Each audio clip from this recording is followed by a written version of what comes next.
안녕하세요. 저는 김순이라고 합니다. 올해로 67이 되었어요. 남편을 일찍 떠나보내고 아들 영호를 홀로 키워냈죠.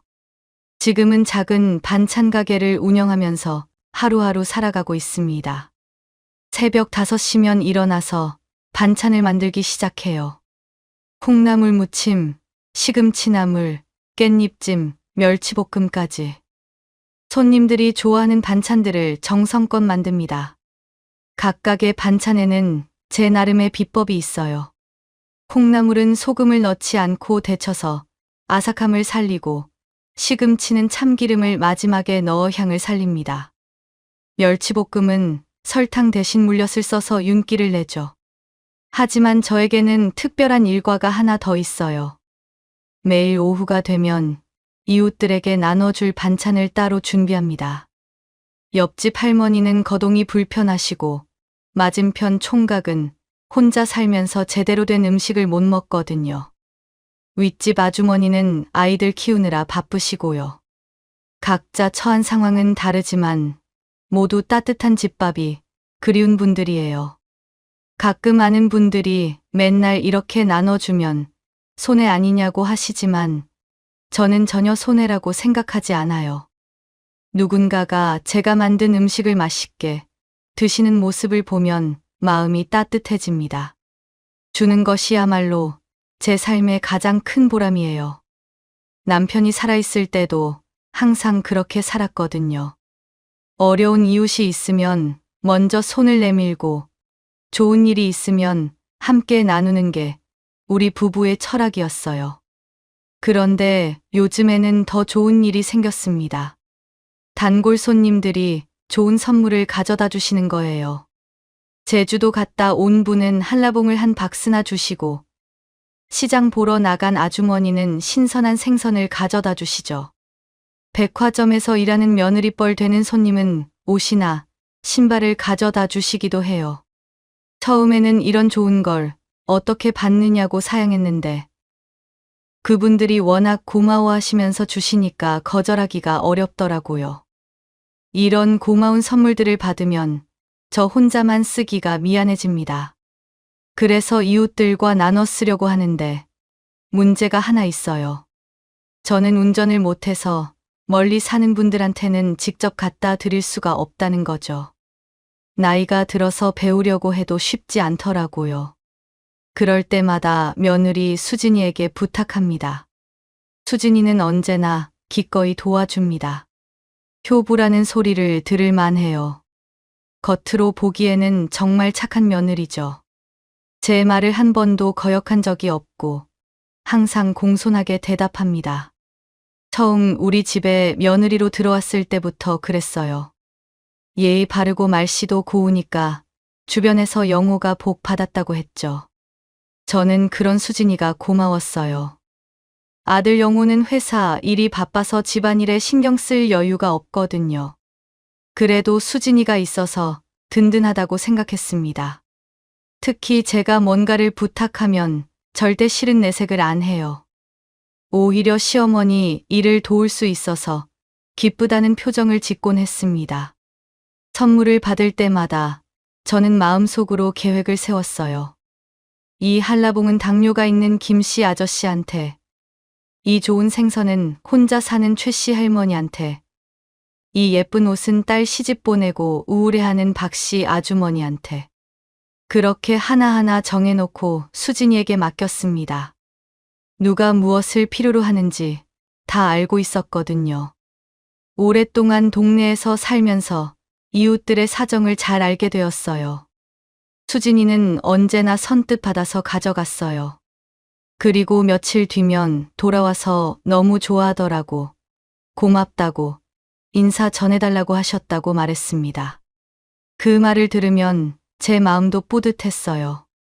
제가 받은 좋은 것들이 필요한 분들한테 잘 전해졌다는 생각에 기분이 좋았습니다. 이런 일상이 계속되기를 바랐죠. 주고받는 따뜻함이 있는 동네, 서로를 챙겨주는 이웃들과 함께하는 삶 말이에요. 어려울 때 서로 도와주고 좋은 일이 있을 때 함께 기뻐하는 그런 공동체요. 그게 제가 꿈꾸는 삶이었습니다. 하지만 저는 그때 몰랐습니다. 제가 그토록 믿었던 며느리 수진이가 어떤 사람인지, 그리고 제 선의가 어떻게 이용당하고 있는지를 말이에요. 믿음이라는 게 때로는 얼마나 무서운 것인지도 모르고 있었습니다. 이야기 시작 전 무료로 가능한 구독과 좋아요 부탁드려요. 여러분의 작은 관심 하나하나가 제게 큰 힘이 됩니다. 지금 바로 시작합니다. 어느 화창한 오후였어요. 동네 경로당에서 모임이 있었는데 거기서 수진이의 친정어머니를 만났습니다. 사돈댁이지만 나이도 비슷하고 성격도 좋아서 가끔 만나면 이런저런 이야기를 나누곤 해요. 자식들 이야기부터 시작해서 요리 이야기, 건강 이야기까지 할 말이 많은 분이에요. 그날도 평소처럼 담소를 나누고 있었는데 사돈댁의 옷차림이 유난히 눈에 띄었어요. 깔끔한 베이지색 코트에 검은색 가죽 운동화를 신고 계셨거든요. 나이에 비해 참 젊어 보이고 세련된 스타일이었어요. 사돈댁은 환하게 웃으시면서 우리 수진이가 사다 줬다고 자랑하셨어요. 백화점에서 산 거라고 하시면서 정말 좋다고 기뻐하시더라고요. 딸이 효성스럽게 좋은 걸 사다 주니까 얼마나 기쁘시겠어요. 그 순간 저는 뭔가 이상하다는 느낌이 들었어요. 그 옷이 너무 익숙해 보였거든요. 어디서 본 것 같은데 정확히 기억이 나지 않았습니다. 하지만 분명히 어디선가 본 적이 있는 옷이었어요. 색깔도 그렇고 디자인도 그렇고요. 신발도 마찬가지였어요. 사돈댁이 자랑스러워 하시면서 보여주신 검은색 가죽 운동화가 정말 좋은 브랜드 같아 보였습니다. 그런데 이 신발도 어디서 본 것 같았어요. 뭔가 기시감 같은 게 들더라고요. 제가 곰곰 생각해 보니까 기억이 났어요. 얼마 전에 백화점에서 일하는 단골 손님이 가져다 준 선물이었거든요. 옷도 그때 함께 받은 거였고요. 저는 그걸 수진이한테 맡겨서 이웃에게 전해달라고 했었는데 말이에요. 색깔도, 스타일도, 심지어 브랜드까지 똑같아 보였어요. 처음에는 그냥 신기하다고 생각했어요. 세상에 같은 옷, 같은 신발이 몇 벌씩 있을 수 있잖아요. 특히 인기 있는 디자인이라면 더욱 그렇고요. 별로 이상할 게 없다고 여겼습니다. 오히려 사돈댁과 제 취향이 비슷하다며 웃어넘겼죠. 하지만 사돈댁의 표정이 정말 행복해 보였어요. 딸이 좋은 걸 사다 주니까 얼마나 기쁘시겠어요. 자식이 효성스럽다는 게 부모에게는 가장 큰 기쁨이죠. 저도 덩달아 기분이 좋아졌습니다. 우리 며느리가 친정어머니께 효도를 잘한다니 시어머니로서도 뿌듯했거든요. 그런데 집에 돌아와서도 계속 그 옷과 신발이 신경 쓰였어요. 너무 똑같아 보였거든요. 색깔도, 디자인도, 심지어 크기까지도요.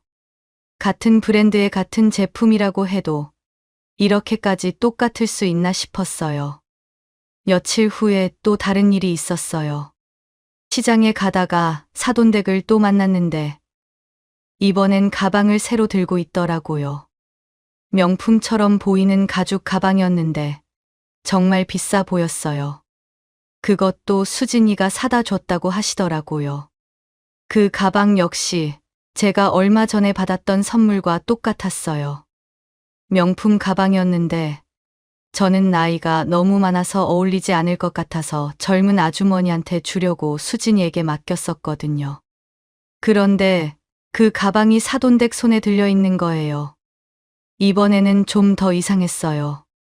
한두 번은 우연일 수 있지만 이렇게 계속 똑같은 물건들이 나타난다는 게 말이 되나 싶었습니다. 확률적으로 생각해봐도 너무 낮은 가능성이었어요. 저는 집에 와서 혼자 생각해봤어요. 혹시 수진이가 제가 준 물건들을 친정에 가져다 주는 건 아닐까? 아니야. 그럴 리 없어. 수진이는 그런 아이가 아니야. 제가 나쁜 생각을 하고 있는 거겠죠. 하지만 마음 한구석에서는 의심이 자라나기 시작했어요. 정말 작은 의심이었지만 한 번 시작된 생각은 쉽게 사라지지 않더라고요. 밤에 잠자리에 누워서도 그 생각이 계속 맴돌았어요. 다음에는 좀 더 주의 깊게 지켜봐야겠다고 마음먹었습니다. 혹시 모르니까요. 하지만 여전히 수진이를 완전히 의심하지는 않았어요. 그저 확인해보고 싶은 마음이었을 뿐입니다. 의심보다는 호기심에 가까웠달까요. 그때의 저는 아직 모르고 있었어요. 제가 그토록 믿고 있던 며느리의 진짜 모습을, 그리고 앞으로 펼쳐질 충격적인 진실을 말이에요. 하루는 평소보다 좋은 선물을 많이 받았어요. 제주도 특산물 가게를 하는 단골 손님이 고급 한우를 가져다 주시고, 수산물 장사하는 아저씨는 싱싱한 전복이랑 광어를 주셨거든요. 그리고 옷가게 사장님은 겨울 코트까지 선물해 주셨어요. 정말 고마운 분들이에요. 제가 그런 좋은 거 어떻게 받느냐고 하니까 그분들은 웃으면서 할머니가 워낙 좋은 분이시니까 이 정도야 당연하다고 하셨어요. 정말 과분한 말씀이었죠. 저 같은 사람한테 이렇게 좋은 걸 주시다니요. 평소 같으면 바로 수진이를 불러서 부탁했을 텐데 그날은 수진이가 친구들과 약속이 있다고 했어요. 죄송하다며 내일 갖다 드리겠다고 하더라고요. 저는 괜찮다고 했지만 사실 마음이 조급했어요. 특히 생선이랑 고기는 신선할 때 전해드려야 하는데 말이에요. 혼자 사시는 최 씨 할머니는 이런 좋은 음식을 언제 드셔보시겠어요. 평소에 라면이나 김치로 끼니를 때우시는 걸 알고 있거든요. 당뇨가 있는 김 씨, 아저씨도 좋은 단백질 음식이 필요하시고요. 하루라도 빨리 전해드리고 싶었어요. 고민하다가 저는 결심했습니다. 직접 가져다 드리자고요. 수진이네 아파트까지는 버스로 한 정거장이니까 충분히 갈 수 있어요. 무거운 짐이긴 하지만 못할 정도는 아니었어요. 수진이한테 전화해서 직접 집에 갖다 놓겠다고 했더니 잠깐 망설이더니 집에 아무도 없을 텐데 괜찮으시냐고 물어보더라고요. 비밀번호 알고 있으니까 걱정하지 말라고 했어요. 저는 무거운 짐을 들고 수진이네 아파트로 향했어요. 엘리베이터를 타고 올라가면서도 기분이 좋았습니다. 이렇게 좋은 것들이 필요한 분들께 전해진다고 생각하니까 뿌듯했거든요. 오늘은 특히 좋은 것들을 많이 받아서 더욱 기대가 되었어요.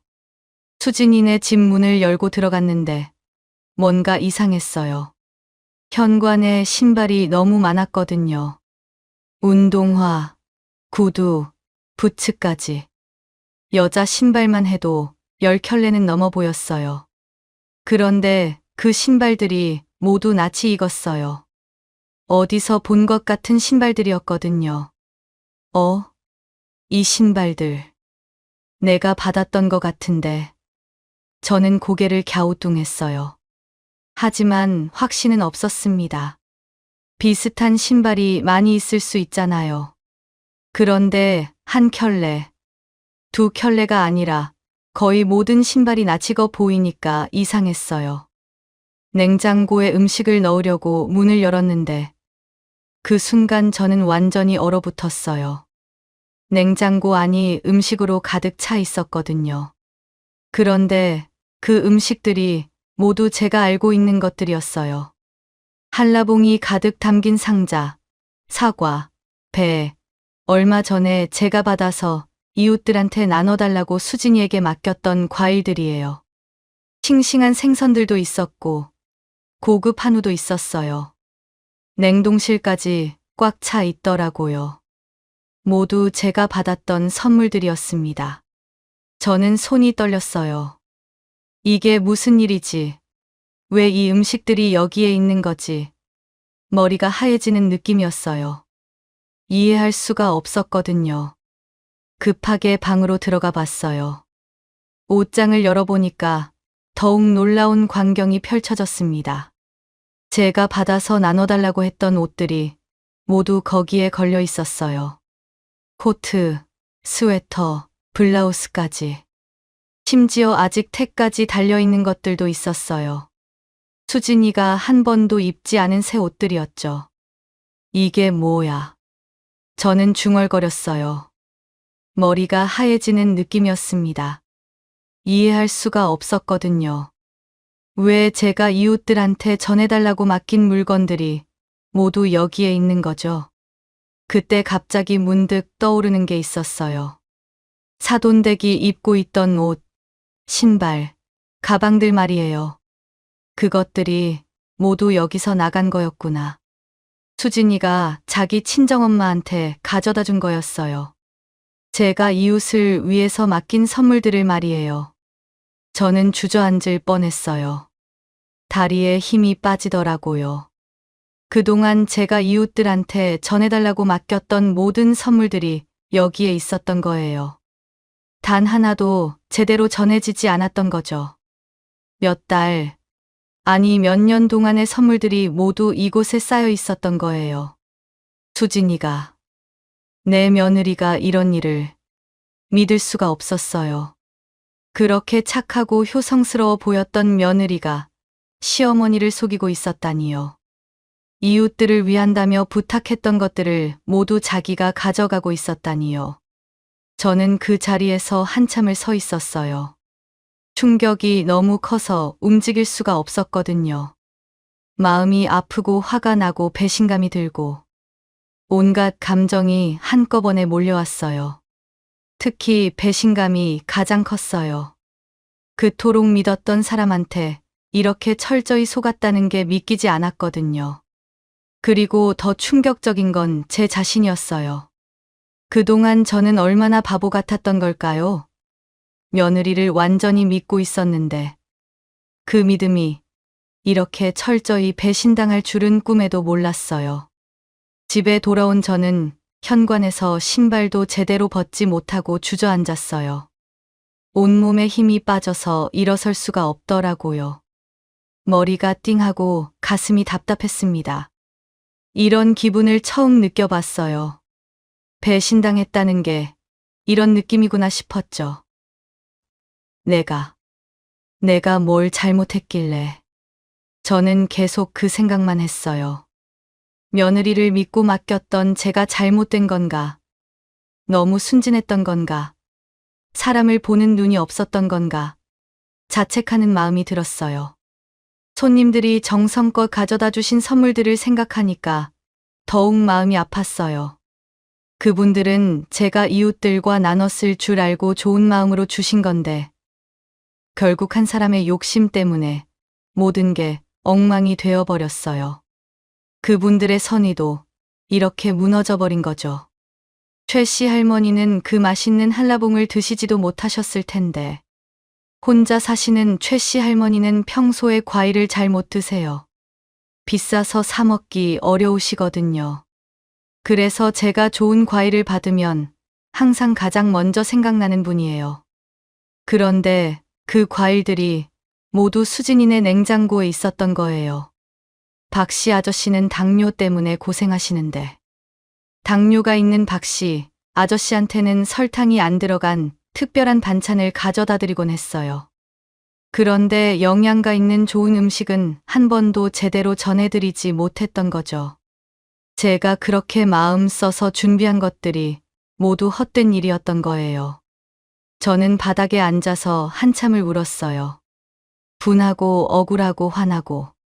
그런데 그보다 더 큰 건 배신감이었어요. 그토록 믿었던 사람한테 이렇게 속았다는 게 너무 충격적이었거든요. 가족이라고 생각했던 사람한테 말이에요. 시계를 보니까 벌써 저녁 시간이었어요. 평소 같으면 영우와 수진이가 저녁 먹으러 올 시간이었죠.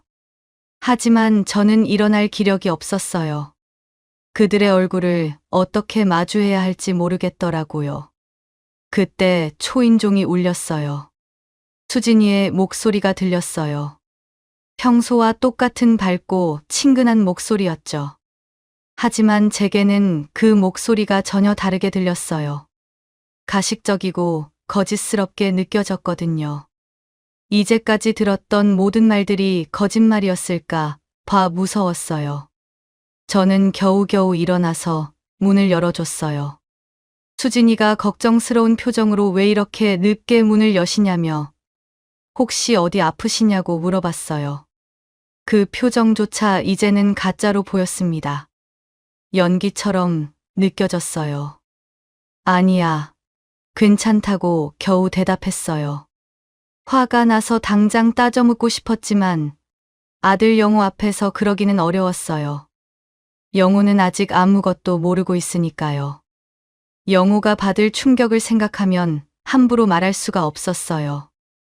수진이가 오늘 바빠서 선물들을 못 가져다 드렸는데 내일 꼭 전해드리겠다고 말했어요. 여전히 착한 며느리인 척하면서요. 그 뻔뻔함이 더욱 화나게 했어요. 저는 수진이를 똑바로 쳐다봤어요. 어떻게 저렇게 뻔뻔할 수가 있지? 어떻게 시어머니한테 거짓말을 하면서도 저렇게 태어날 수가 있지? 그 순간 수진아 하고 말을 꺼내려다가 참았어요. 아직은 때가 아니라는 생각이 들었거든요. 좀 더 확실하게 확인해봐야겠다고 생각했습니다. 괜찮다. 급하지 않으니까라고 말하고 방으로 들어갔어요. 더 이상 수진이의 거짓 연기를 보고 있을 수가 없었거든요. 그 가면 뒤에 숨어있는 진짜 모습이 너무 역겨웠어요. 밤늦게까지 잠이 오지 않았어요. 계속 생각만 했습니다. 어떻게 해야 할까? 이 상황을 어떻게 해결해야 할까? 이대로 넘어가면 안 되는데. 그렇다고 성급하게 행동해서도 안 될 것 같았어요. 한편으로는 아들 영호가 걱정되기도 했어요. 영호는 수진이를 정말 사랑해요. 만약 이 사실을 알게 된다면 얼마나 충격을 받을까요? 아들의 행복이 깨질 생각을 하니 마음이 아팠어요. 하지만 거짓 위에 세워진 행복이 진짜 행복일까 싶기도 했고요. 그리고 제 자신에 대해서도 생각해 봤어요.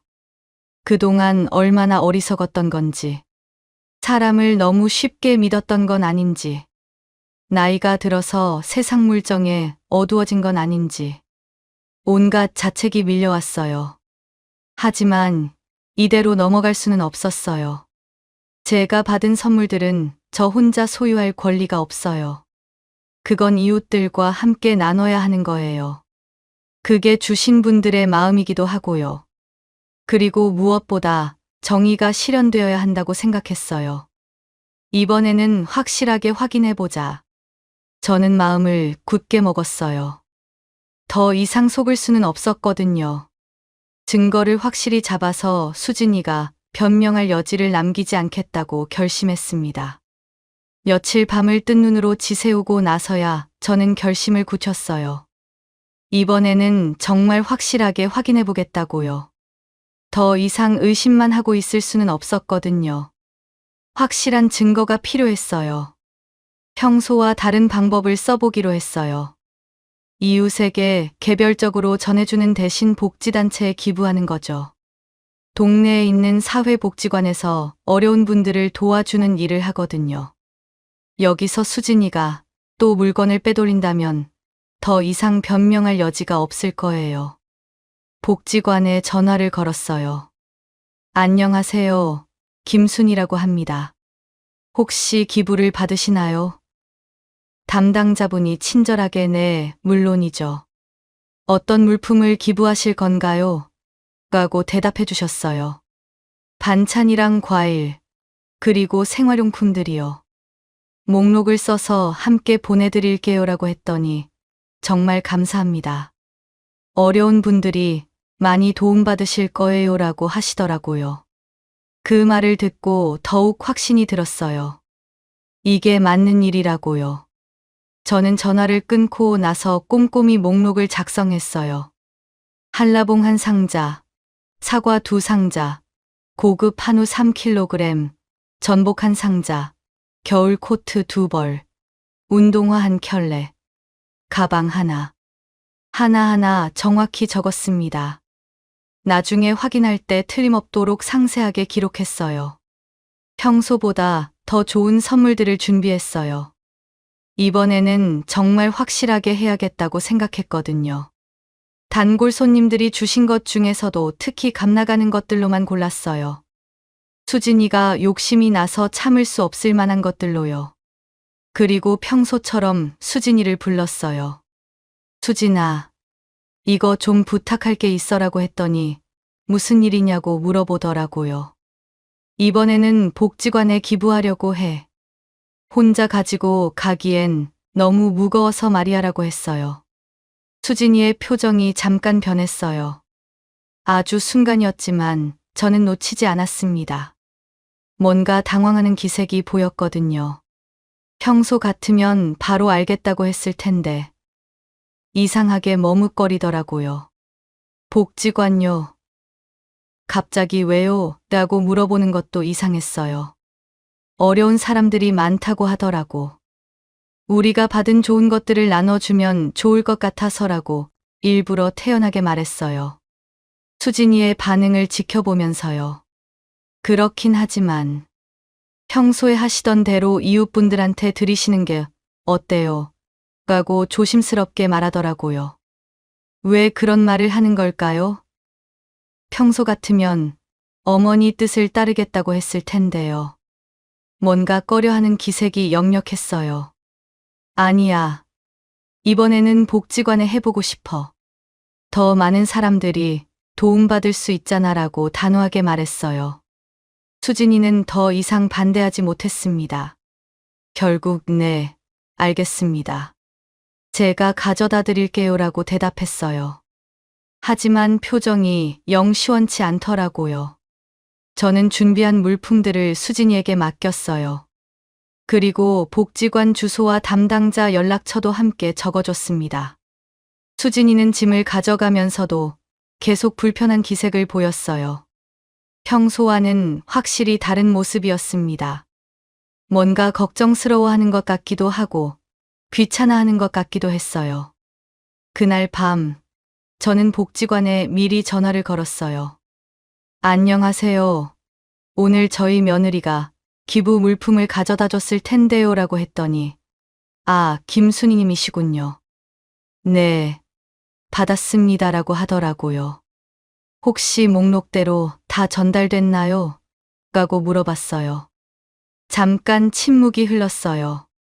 그리고 담당자가 응, 반찬 몇 가지는 받았는데 목록에 있던 다른 물품들은 안 보이네요.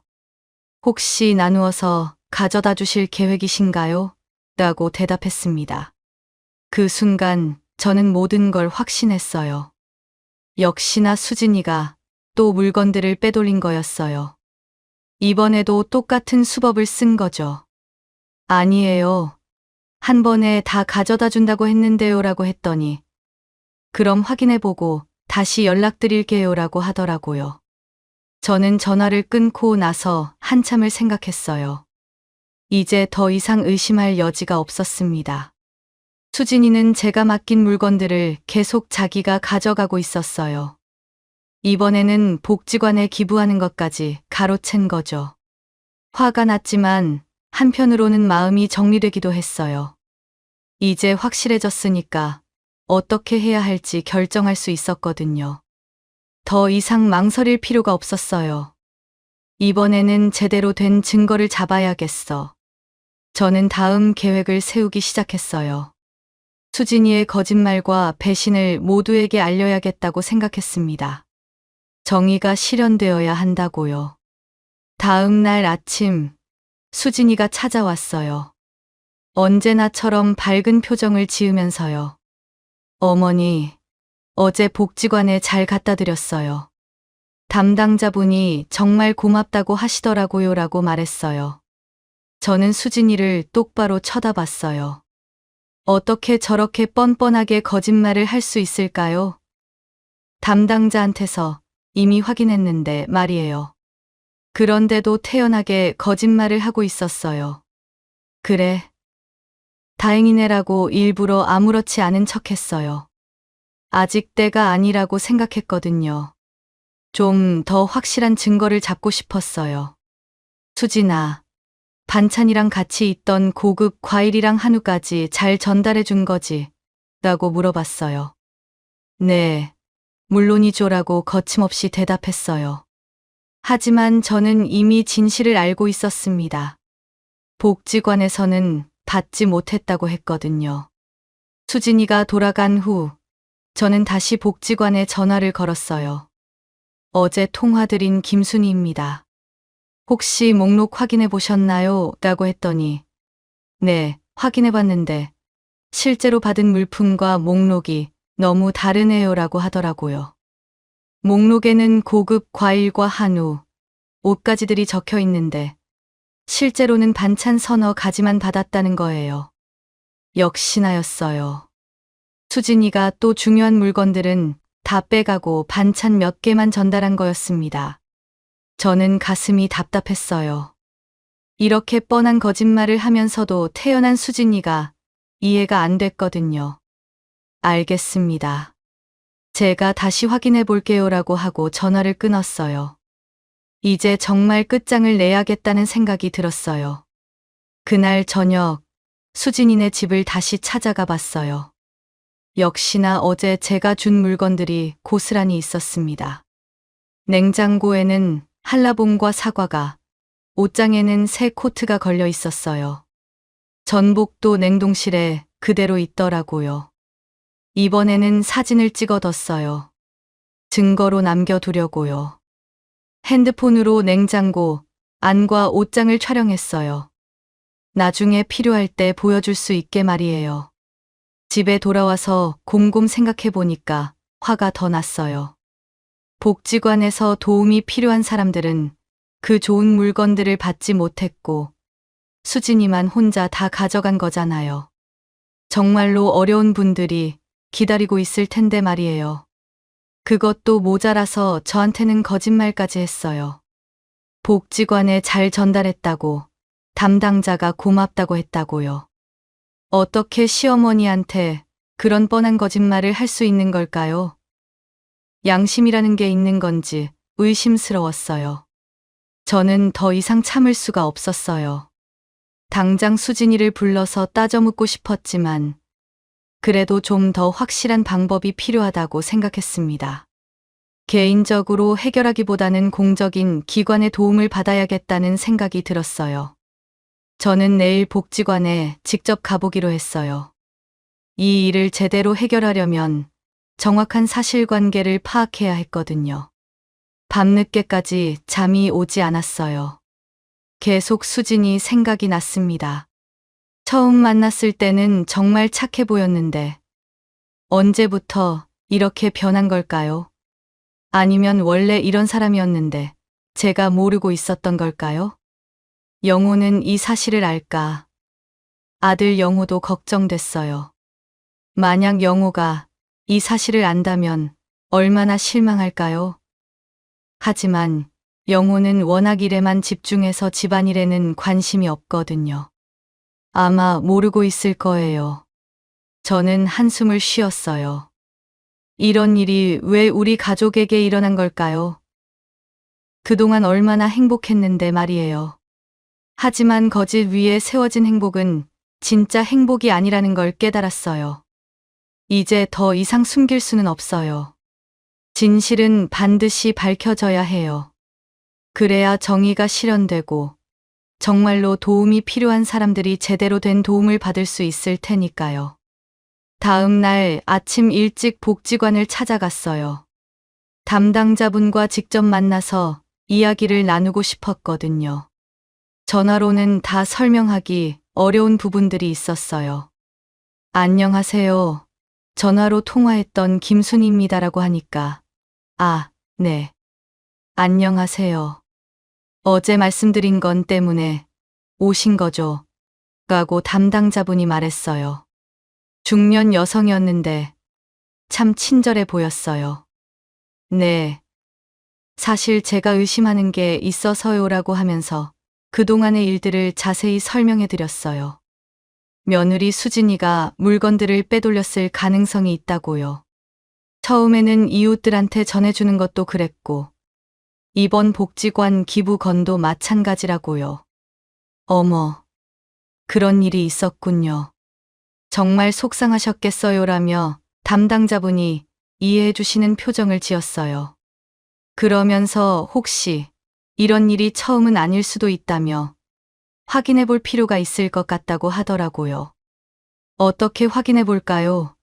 라고 물어보니 일단 저희가 받은 물품과 목록의 차이를 정확히 기록해 두었다고 하시더라고요. 그리고 이런 경우에는 관련 기관에 신고할 수 있다고 했어요. 저는 잠깐 망설였어요. 며느리를 신고한다는 게 쉬운 일은 아니었거든요. 가족 문제를 외부에 알리는 것도 그렇고 아들한테 미칠 영향을 생각하면 마음이 무거웠어요. 꼭 신고해야 하나요?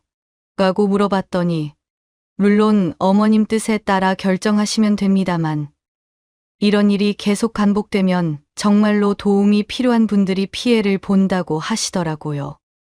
담당자분의 말이 맞았어요. 제가 당한 피해보다 더 중요한 건 도움이 필요한 사람들이 제대로 도움을 받는 것이었어요. 그분들은 제가 기부한 물건들을 기다리고 있을지도 모르거든요. 그럼 신고해 주세요라고 저는 결심했어요. 더 이상 이런 일이 반복되어서는 안 되니까요. 개인적인 감정보다는 공익을 위해서라도 그래야 한다고 생각했어요.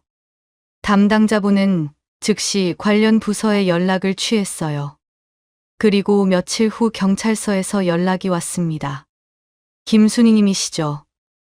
기부 물품 관련해서 신고 접수된 건으로 연락드렸다고 하더라고요.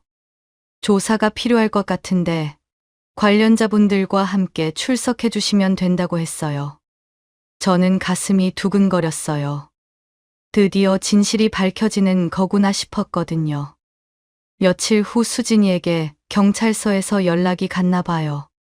그날 저녁 수진이가 찾아와서는 발발 떨면서 어머니, 혹시 저 신고하신 건 아니죠? 라고 물어보더라고요.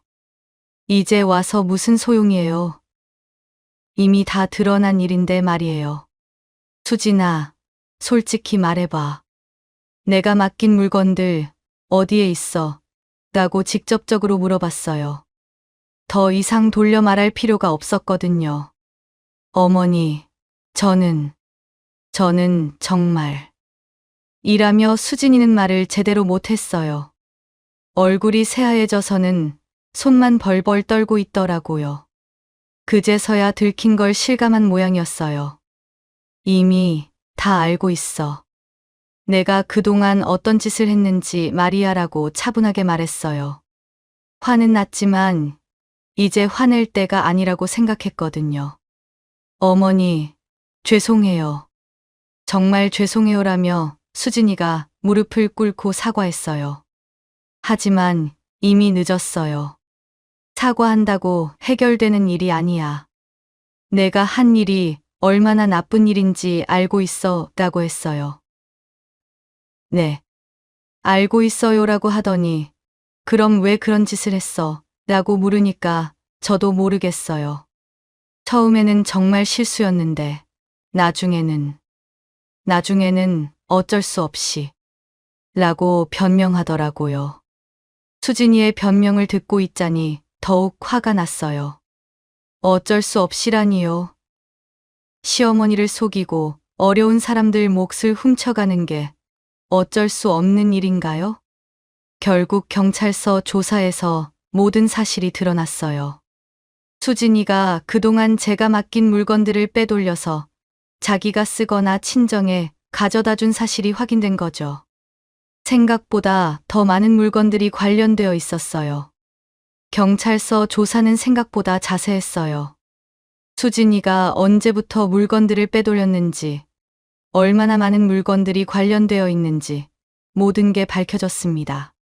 저도 몰랐던 사실들이 많이 나왔어요.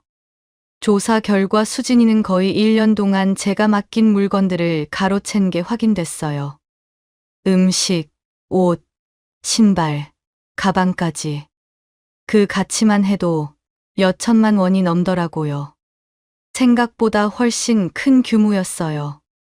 어머님, 이 정도면 사기에 해당합니다. 고발하실 건가요? 라고 경찰관분이 물어봤어요. 저는 잠깐 고민했습니다. 며느리를 감옥에 보내고 싶지는 않았거든요. 아무리 잘못했다고 해도 가족이었으니까요. 처벌보다는 다시는 이런 일이 없었으면 좋겠어요라고 했더니 그럼 선처를 원하신다는 뜻인가요? 라고 하더라고요. 네. 하지만 제대로 반성은 해야죠라고 대답했어요. 결국 수진이는 구속되지는 않았지만 모든 사실이 공개됐어요. 경찰서에서 조사받은 일이 동네에 소문이 나면서 수진이의 진짜 모습이 다 드러난 거죠. 동네 사람들이 다 알게 되었어요. 그날 저녁 아들 영호가 집으로 찾아왔어요. 얼굴이 창백해져서는 말도 제대로 못하더라고요. 엄마, 정말인가요? 수진이가 그런 짓을 했다는 게 라고 물어보더라고요. 영호야 라고 말하니까 저는 아들이 안쓰러웠어요. 영호는 수진이를 정말 사랑했거든요. 어떻게 그럴 수가 있어요? 엄마의 선의를 이렇게 이용하다니. 라며 영호는 분노에 차서 떨고 있었어요. 엄마가 그동안 얼마나 속상하셨을까. 미안해요, 엄마.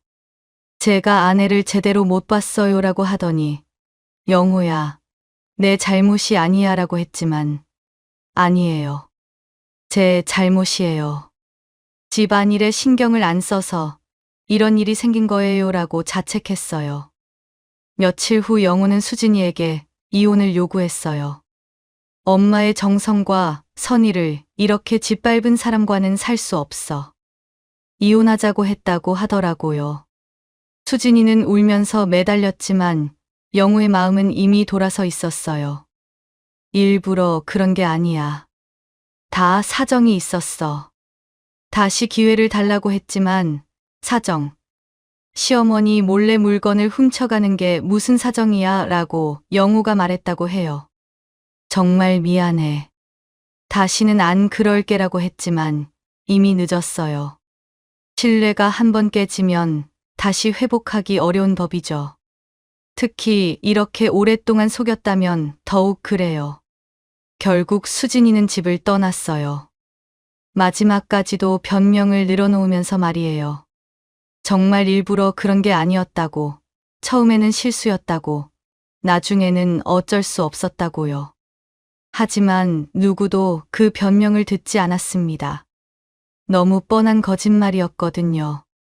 수진이가 떠난 후 며칠 동안은 집안이 조용했어요. 영호도 상처를 받은 것 같았고, 저도 마음이 무거웠거든요. 이런 일이 일어날 줄은 정말 몰랐어요. 가족이 이렇게 해체될 줄은요. 하지만 시간이 지나면서 조금씩 평온을 되찾았어요. 진실이 밝혀진 후 오히려 마음이 후련해지더라고요. 그동안 가슴에 맺혀있던 응어리가 풀어지는 느낌이었어요. 의심하면서 괴로워했던 시간들이 끝난 거죠. 복지관에는 제가 직접 물건들을 가져다 줬어요. 이번에는 정말로 도움이 필요한 분들에게 전달될 거라는 확신이 있었거든요. 담당자분이 정말 고마워하시더라고요.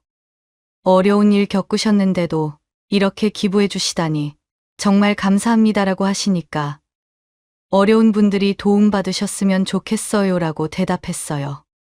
그게 제 진심이었거든요. 그리고 다시 이웃들에게도 반찬과 선물을 나눠주기 시작했어요. 이번에는 제가 직접 가져다 드렸습니다. 좀 힘들긴 했지만 그래도 확실했어요.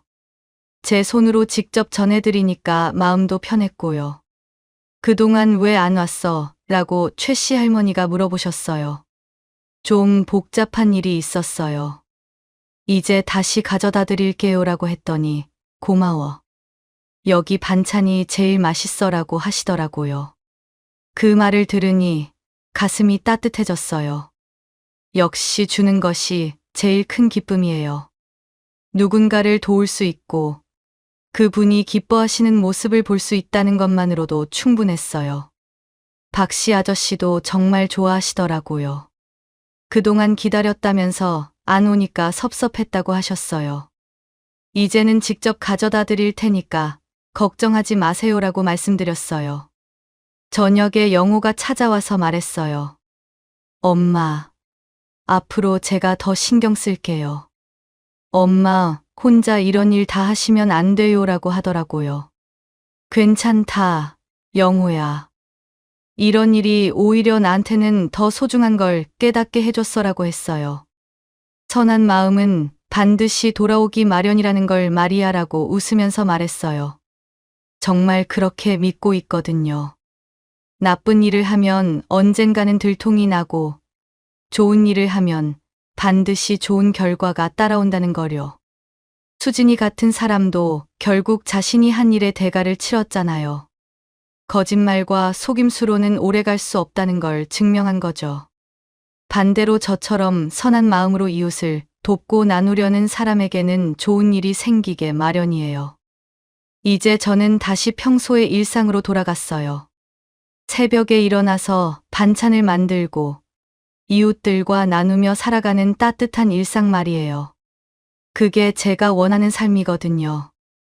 물론 수진이 일로 상처를 받긴 했지만 그것 때문에 제 신념이 흔들리지는 않았어요. 오히려 더욱 확고해졌다고 할까요? 세상에는 수진이 같은 사람도 있지만 진심으로 고마워하고 기뻐해 주시는 분들이 훨씬 많거든요. 며칠 전에는 새로운 이웃이 이사 오셨는데 그분도 제 반찬을 정말 좋아하시더라고요. 혼자 사시는 분인데 이런 집밥을 오랫동안 못 드셨다면서 눈물까지 흘리셨어요.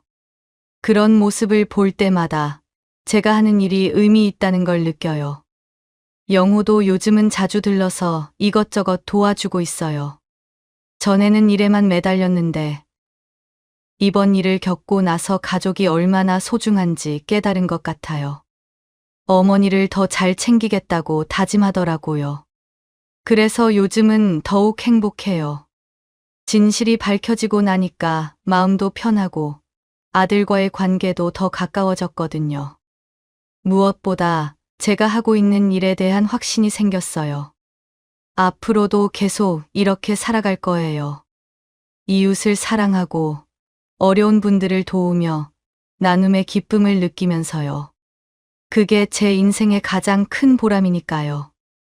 선한 마음은 반드시 돌아오기 마련이라는 말을 다시 한번 되뇌어 봅니다. 정말 그래요. 진심을 다해 살면 언젠가는 좋은 결과가 따라와요. 그걸 이번에 확실히 깨달았어요. 지금까지 이야기 들어주셔서 감사합니다.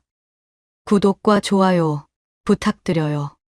여러분의 작은 관심 하나하나가 제게 큰 힘이 됩니다.